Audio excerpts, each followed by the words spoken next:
Hi, and welcome to a new tutorial. So today we're going to be discussing how to edit event information.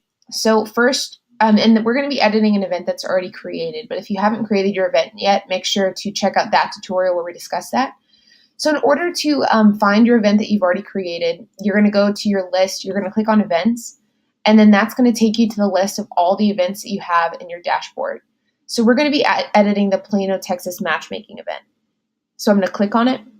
Once I've clicked on it, I'm going to be taken to event information. And so once I see event information here, I'm just going to click there. And then here you see that you can edit all of your information. So first you can edit your name. So if you want to change your name, you can do that here. If you want to change your privacy setting, you can do that here as well. For event video, this is if you created an event, if you created a video to promote your event, you could paste that URL there and it would show up on a landing page. And then payment bypass is if you don't want people to necessarily pay through the event website. Next, you can activate things like keynote, sessions, sponsors, exhibitors, capacity. So you can activate these type of things, and then you can set your capacity for attendees. And so I'm going to click yes for all of these. And then, but if you don't have these certain things, then just click no. And then for capacity, keep in mind that it's not just how many people you want to be there. It's also how many people are legally allowed to be in the room, because there are fire marshal standards that are associated with rooms and events. And so make sure that you are creating a capacity that is in line with those rules that are set by your fire marshal. Next is your payment address. And so if you have an address where people can send checks or cash to, this is where you would put that. Next is adding sponsors and exhibitors. If you've already added sponsors to your event, to your event backend, you'll see them in the drop-down menu here. And same goes for exhibitors. But if you don't have those there, don't worry. We actually have a video of how to add sponsors. And so this isn't the only place where you can add sponsors, and we have a different tutorial that shows you how to do that. So don't worry if you don't know how to do that. So we're going to leave this blank. Next is venue name. And so we're holding ours at Plano Event Center. And then the address for that is, you just type in your address for your event.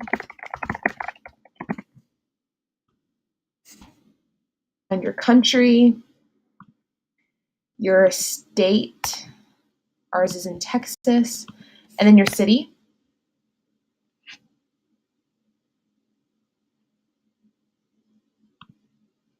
And then next you type in your zip code.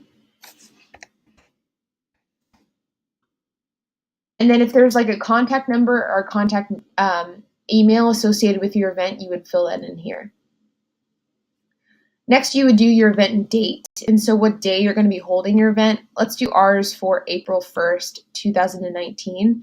So this is the start and the finish for the date. So you can actually make your event a multi-day event. It doesn't just have to be one day. And so let's do ours for just April 1st, 2019, and we'll do it for 9:10 a.m. And then we'll have it end that same day at 5 p.m. You can also set early bird registration dates and times, and then you also need to set your registration date. So we'll have registration starting today, February 1st, and then we'll have it start at 12 a.m., and then we'll have it go until March 31st at 12 a.m. These fields are required because we do need to have the event date and time and the registration date and time, but the early bird is not. And then next you're going to choose your template, what type of template you want to have for your event. We update these on a regular basis, and so they sometimes will change. And so you just want to pick whichever one you like best. And then I'll click template 10.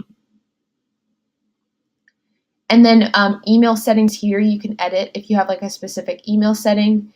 And then right here, you're just going to customize URL. So this URL part right here isn't changeable, but you can add at the end what you want to be customized. And so I'll just make mine Plano event, but you can make it anything you want.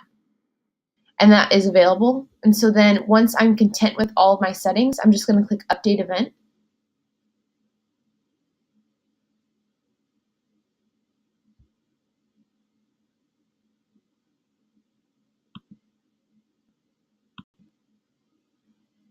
Oh, I did the end date on the wrong date. So I would just make sure. And so if any of your event fields are wrong, that is what the error code would be. And so for me, whenever I did this just now, I set the event start date to be April 1st, but then I accidentally clicked February 1st for the end date. So then it popped an error code.